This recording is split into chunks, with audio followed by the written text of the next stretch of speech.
लोकशाहीचा बुलंद आवाज, रिपब्लिकन वार्ता, महाराष्ट्र।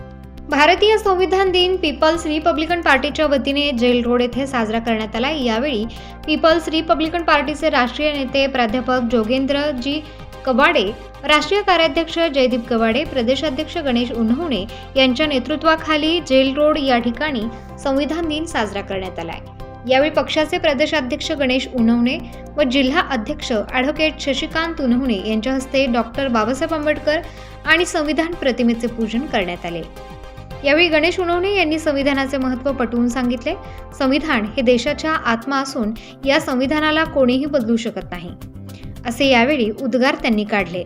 जनतेलाही यावेळी शुभेच्छा देण्यात आल्या असून यावेळी जिल्हाध्यक्ष ॲडव्होकेट शशिकांत उन्हवणे, ॲडव्होकेट राहुल तुपलोंढे, पंकज मोरे, दिनेश जाधव, दर्शन पगारे, रवी पगारे, नवनाथ कातकडे, शाहरुख खान, जावेद शेख, मोबिन खान, अबिद शेख, हारून टकारी, शादाब शेख, बिलाल शेख, जावेद शेख, मीना पगारे, सुनीता कर्डक, गयाबाई काळे, निर्मला सोनवणे आदी महिला, पुरुष पदाधिकारी आणि कार्यकर्ते मोठ्या संख्येने उपस्थित होते।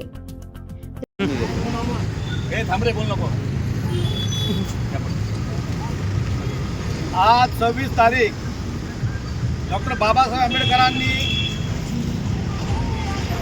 या दिवशी या देशामध्ये संविधान तयार केलं आणि संविधानाचे मूल तत्व या देशामध्ये राजेशाही होती, स्वातंत्र्य, समता, बंधुत्व, न्याय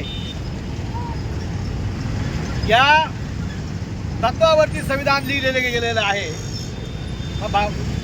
महाकारुणी भगवान गौतम बुद्धांपासून अशोक सम्राट, त्यानंतर छत्रपती शिवाजी महाराज, शाहू महाराज, महात्मा ज्योतिबा फुले, संत कबीर, संत गाडगे महाराज या सर्वांची तत्व, या सर्वांचे विचार, सगळे महापुरुषांचे चांगले विचार, संतांचे विचार बाबासाहेबांनी या संविधानामध्ये स्वातंत्र्य, समता, बंधुत्व आणि न्याय या तत्वावर आधारित आपल्याला हे संविधान दिलेलं आहे। आणि म्हणून काही जात्यांना आणि धर्मांतर शक्तीला असं वाटतंय या देशामध्ये हुकुमशाही आणायची आहे, या देशामध्ये हिटलरशाही आणायची असेल, परंतु संविधानाने त्यांच्या अशी पाचर मारलेली आहे का ते संविधान बदलू शकत नाही, संविधान घालवू शकत नाही। हा देश संविधानावरच चालणार आहे, कारण या अगोदर एक कायदा चालू होता, जो मनुस्मृतीचा कायदा होता, त्यामध्ये स्त्रियांना न्याय नव्हता, स्त्रियांना गुलाम केलं होतं। या देशामध्ये सर्व जात धर्माच्या लोकांना शूद्र म्हणून या सामाजिक, राजकीय, सांस्कृतिक, शैक्षणिक, आर्थिक यापासून दूर केलं होतं आणि शूद्रांच्या अतिशूद्र आपल्याला बनवून जगण्याचे सगळे अधिकार आपले हिरावून घेतले होते। अशी या देशामध्ये जीवनशैली होती, परंतु बाबासाहेबांनी, या महापुरुषांनी तो विचार, जो संदेश आपल्याला दिलेला आहे, त्याप्रमाणे हे संविधान तयार झालं। आणि आता महिलांना, सर्व जात धर्माच्या लोकांना एका स्वातंत्र्य, समता, बंधुत्व आणि न्यायाच्या या चौकटीमध्ये बांधून सर्वांना न्याय द्यायचं काम हे संविधान करत आहे। आणि म्हणून संविधान हे टिकलं पाहिजे, संविधान वाचलं पाहिजे, यासाठी आपण सर्वांनी संघर्ष केला पाहिजे।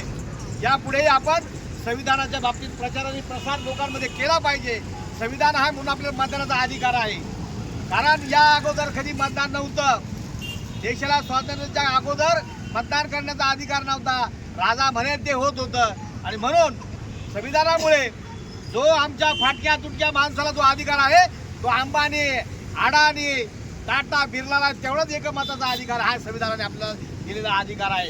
आणि म्हणून संविधान या देशामध्ये टिकलं पाहिजे, यासाठी आपण सर्वांनी यापुढे संघर्षाची भूमिका, ही आपली लढाई चालू ठेवली पाहिजे, एवढंच सांगतो आणि थांबतो। संविधानाच्या आपल्या सर्वांना शुभेच्छा।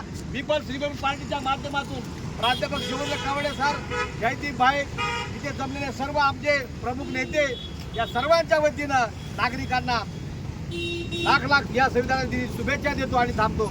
जय भीम, जय भारत, जय बुद्ध। रिपब्लिकन वार्ता वृत्त संकलन विभाग, नाशिक।